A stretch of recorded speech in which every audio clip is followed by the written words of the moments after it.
Welcome back to Catalina 27. Just a quick video. The door latch on this door screw fell out, and the ball and the spring are missing.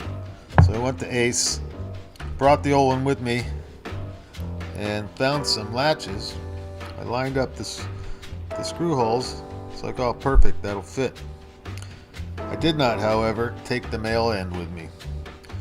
And when I got back, I found that the holes do not line up on the new male end. So I'm like, fine, I'll use the original male side, which is fine. They're the same shape. But I did find out, however, when I put it together, that this ball popped out of the hole this way, that way, which is not supposed to do. So I'm like, oh, great.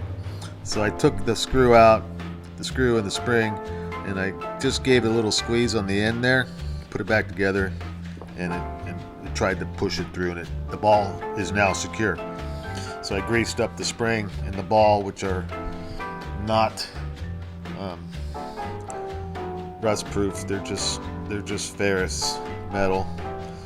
So I greased them up and reassembled, and it works pretty good. Now the screw that goes in this side, or goes in the side there, that holds the ball and the spring together, they're adjustable, so you can screw it down and get a bigger bite. Makes the door a little more secure.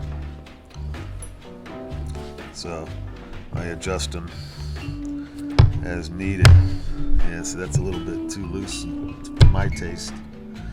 So I'll turn that half a turn,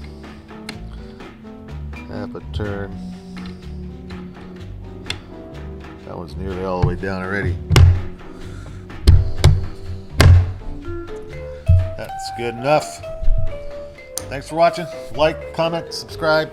And there's the Starbright PTFE that I use.